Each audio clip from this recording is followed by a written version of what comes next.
provérbio africano: o conhecimento é como um jardim. Se não for cultivado, não pode ser colhido.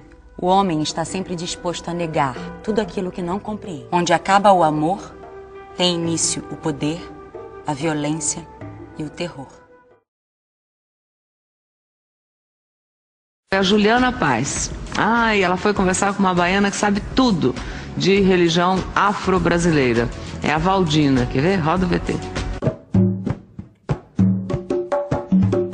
Oi, Ana, bom dia. Bom dia a todos que estão assistindo o programa.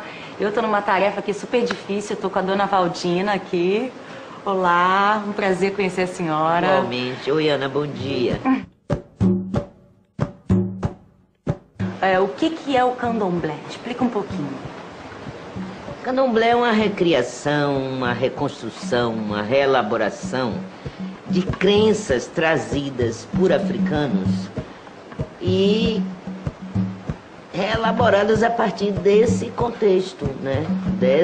Desse ambiente.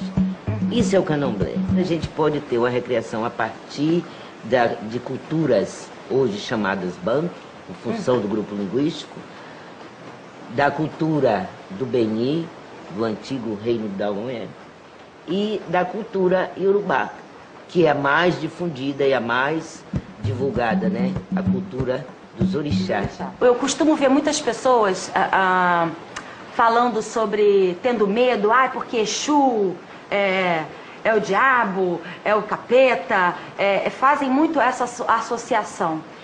Como é que a senhora pode esclarecer isso de uma maneira melhor, que as pessoas, para tirar essa discriminação que existe mesmo, e eu também como participo, eu sou um bandista, que é um outro segmento dentro do espiritualismo, das crenças exatamente, das crenças de matriz africanas. Mas como é que é essa coisa do Exu? Tem que se desconstruir essa ideia que se faz das pessoas que praticam candomblé, que praticam umbanda, que faz mal, que é o mal. Exu é comunicação, Exu é caminho. O próprio termo dos candomblés de Angola, Ungira, né, o Pombogira, o Pombagira, Nzila, vem desse termo Nzila, que quer dizer caminho. Eu não quero que me tolerem, eu quero que me respeitem. Que respeitem o direito que eu tenho de ter a minha crença. A gente não tem missão, como tantos outros credos. Mas se é que existe uma missão, a missão é de viver bem. O orixá quer que a gente seja feliz, sim. Que a gente viva bem, sim. E que a gente viva a vida, porque o orixá é vida. As terrinas, tem farofa, pipoca. Essa simbologia, o que significa? O que são as oferendas? Por que existem as oferendas? Oferenda é uma interação. Nós não cremos num mundo físico separado do mundo espiritual. São mundos, né, que interagem. E nós, né, na criação dos ritos, né, nós utilizamos coisas materiais, né, que são simbólicas. A Umbanda, para mim, começou a dar as respostas que eu estava precisando ouvir. As maiores oferendas para qualquer orixá é o nosso exemplo de vida, é seguir os seus ensinamentos, porque pouco importa, no ponto de vista religioso, a gente fazer uma oferenda material se a gente por dentro não se oferece. Quando eu me vejo diante do mar, eu me sinto tão pequena e agradecida por estar diante de um orixá que é a mãe do mar, é a nossa rainha Iemanjá, e que possa trazer com as suas ondas tudo que a gente precisa para essa vida. Eu não quero que me tolerem, eu quero que me respeitem, né? Isso é maravilhoso. Bom, Ana, então é isso. Vou deixar você com essa frase que, nossa, vai ficar guardada no meu coração. Foi um prazer estar com essa mulher maravilhosa, sábia. Foi todo meu. E, bom, vocês falam daí. Um beijo muito grande. Até a próxima. E aí, depois desse papo gostoso, obrigada, Ju, um beijo, saudade, tá cada dia mais bonita. E aqui tá a nossa convidada de hoje. Eu queria saber por que o Makota, Makota Waldina. Makota é um termo africano e Makota é um termo plural, é plural de dicota, que quer dizer irmãos ou irmãs mais velhas. É um termo que equivale às mulheres que são iniciadas no candomblé e de nação Angola e que são como assessoras ou do líder ou da líder, do pai ou da mãe do terreiro. Então, no caso do candomblé, tem que, quer dizer, a pessoa tem que se dedicar, né, para ser uma Makota. Candomblé é vivência, né? Você não aprende candomblé em livro, em vídeo, em tape, em curso. Você aprende com outro, aprende com pessoas, aprende vivenciando, vivendo, compartilhando, interagindo. A gente foi às ruas e fizemos algumas perguntas às pessoas que queriam saber mais, né? Então vamos à primeira pergunta que fala, você estava falando de natureza, né? Ela chegou aqui, a primeira coisa que ela falou, nossa, isso é um privilégio, né, Lourinho? É bom demais, né? De estar numa energia como essa. Mesmo. Vamos ver a pergunta que veio da rua. Oi, meu nome é Monique, eu sou cabeleireira. Eu queria saber qual é a relação dos orixás com a natureza. Isso aí é a essência de orixá. É a água, são as plantas, é a terra, é o ar que se respira. Isso aqui é a essência de orixá. Quer dizer, é onde as energias se congregam.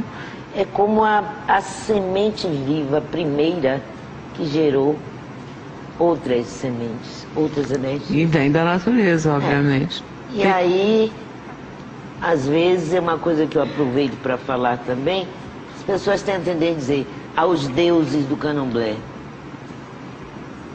Eu acho não, nós, as pessoas tradicionais do candomblé, não são deuses, porque o ser supremo ou a ser suprema, só um. É uno. Você tem tantos nomes quanto as línguas existirem no mundo. É verdade. Mas é um só. Não tem dois ou duas. Ela falou uma coisa tão importante. Você tem tantos nomes quantas línguas existirem no mundo. Porque em cada língua, em cada país que você chega, a pessoa vai te chamar de um jeito diferente. Mas é o mesmo nome, é a mesma pessoa. Só teve um ou uma criador do sol, da lua, dos fenômenos da natureza e da espécie humana, né? Tem uma outra pergunta na rua. Meu nome é Márcio, eu trabalho como atendente. Eu gostaria de saber o que é o sincretismo religioso. Fala-se muito nesse sincretismo, querendo fazer um sincretismo das religiões africanas com a religião católica. Existe um sincretismo, sim, entre as várias culturas africanas, que para o Brasil... Quer dizer, um casamento de ideias, é isso? Porque quando eu falo em orixá, mas tem o vodum, tem o inquice. Isso conforme as nações, conforme também as culturas que predominam nessas nações. Então, eu sou de Candomblé Angola. Então, nós cultuamos inquices no Candomblé Angola. Se eu vou num terreiro de Queto, que cultua orixá, da cultura iorubá, para mim, quando estão reverenciando o orixá, que é o meu orixá, que o meu orixá é Kavungo. Na cultura do Queto é Omolu ou Baluaê. Quer dizer, um outro nome, mas é a mesma... É outro nome, mas eu presto a mesma reverência. Exatamente. Entendi. Agora, esse sincretismo dito e que foi muito criado por acadêmicos, por estudiosos, eu imagino, eu acredito que tenha sido num tempo onde você não podia falar sobre orixá, nem vodum, nem quice, nem candomblé. Você pegou esse tempo? Não, eu já peguei falando, mas que tinha muito preconceito. Então aí se teve onde os negros tinham espaço para também cultuar, aqueles acreditavam, eram justamente nas festas católicas.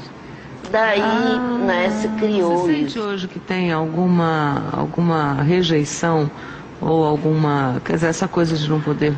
Você sente ainda em alguns lugares esse preconceito? Só tem.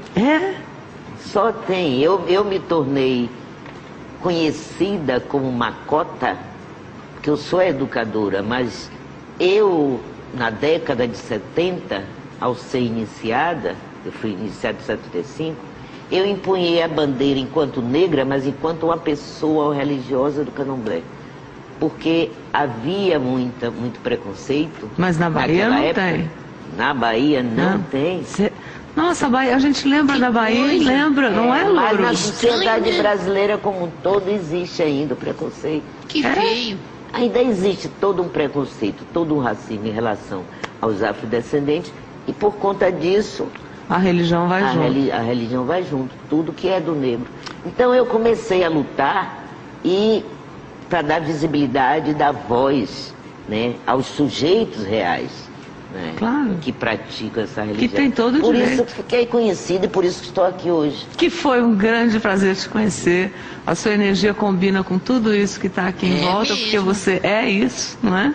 Eu vivo isso e luto por isso. E é uma delícia poder terminar a semana e terminar o nosso programa de hoje com a sua visita. E espero que a gente tenha contribuído, né, um pouquinho para um esclarecimento, né, das pessoas olharem com mais cuidado, né, essa coisa de sem ter essa coisa de antes, né, conceber qualquer ideia a respeito da liberdade do outro e do outro. Eu espero que a gente tenha muito mais programas como o Sagrado, séries como o Sagrado, programas como Mais Você, e que dê oportunidade para desconstruir os estereótipos, essa visão distorcida que existe acerca não só das religiões afro, mas de outras religiões. Eu acredito que a gente tem que caminhar para dialogar, cada um com a sua fé, mas o mundo de paz depende disso, de a gente respeitar o outro, respeitar essa diversidade, essa pluralidade. Como gosta de ser respeitar. Porque a gente se completa no diferente, não é no igual. Não é? Tudo isso numa mulherzinha de 1,40 m, né, Cá? Deixa eu te carregar aqui.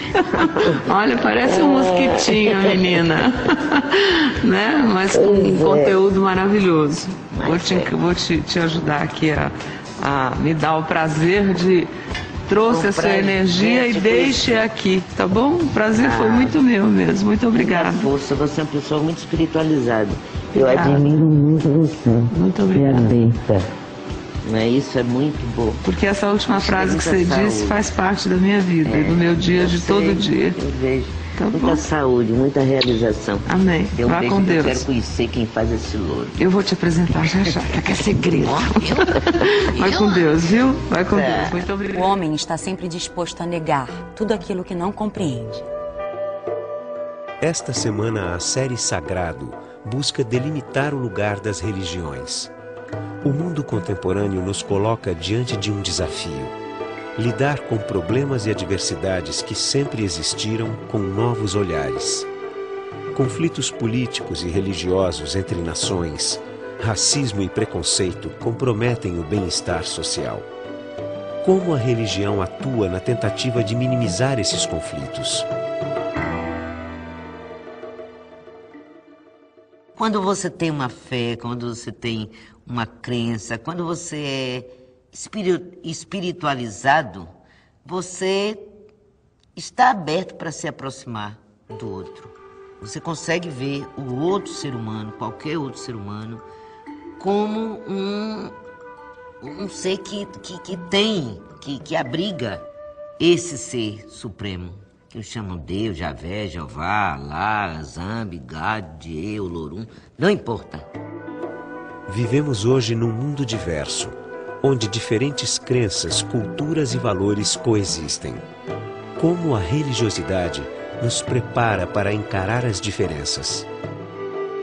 No fundo, o que é bom, que deve existir, é essa crença, essa fé em algo que está além de você, mas que liga você a outros, que faz com que você, diante de uma situação ruim, você possa até transformar essa situação.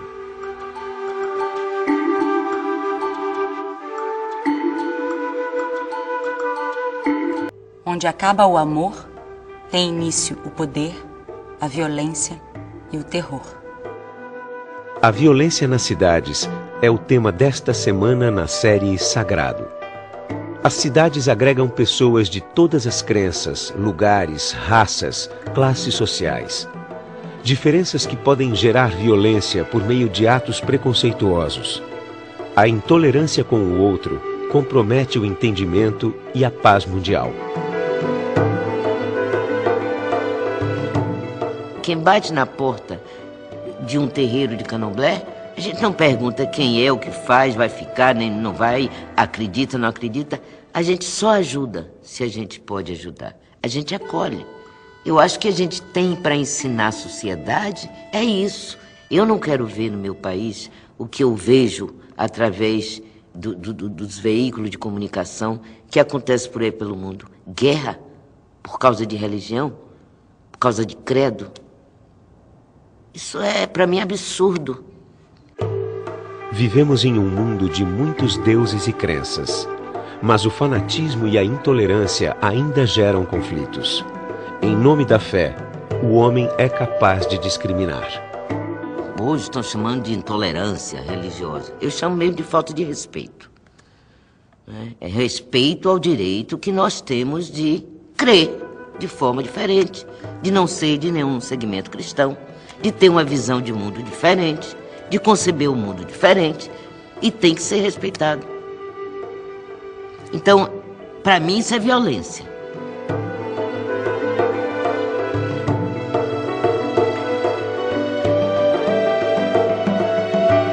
Um provérbio africano. O conhecimento é como um jardim. Se não for cultivado, não pode ser colhido. Diferentes religiões comentam a relação do homem com a natureza na série Sagrado. A natureza está em constante transformação, mas a ação do homem vem acelerando esse processo de forma artificial e devastadora. As religiões estão de fato conscientes da importância da natureza para a vida humana?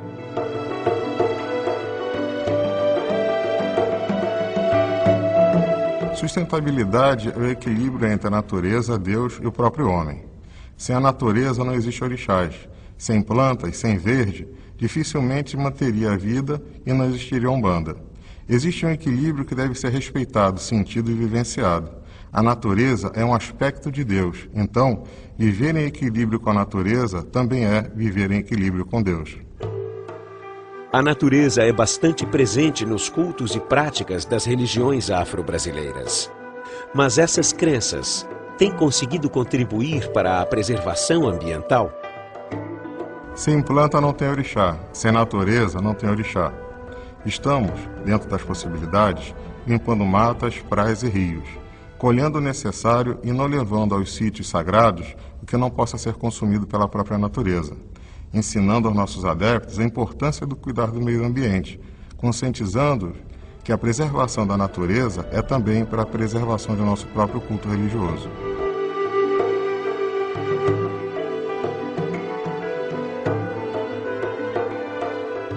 O homem está sempre disposto a negar tudo aquilo que não compreende. Esta semana, a série Sagrado busca delimitar o lugar das religiões.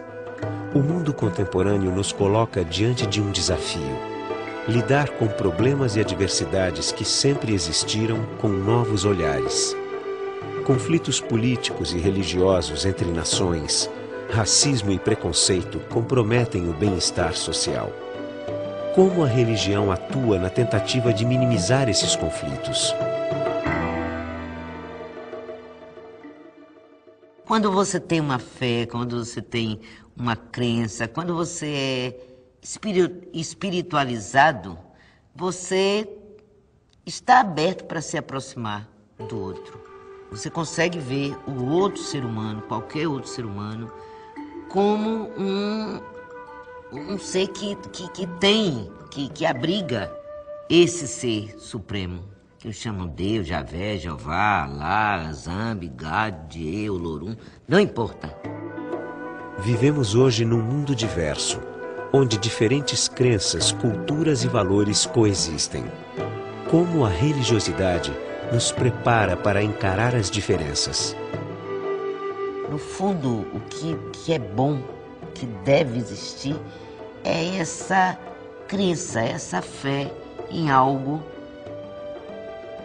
que está além de você, mas que liga você a outros, que faz com que você, diante de uma situação ruim, você possa até transformar essa situação.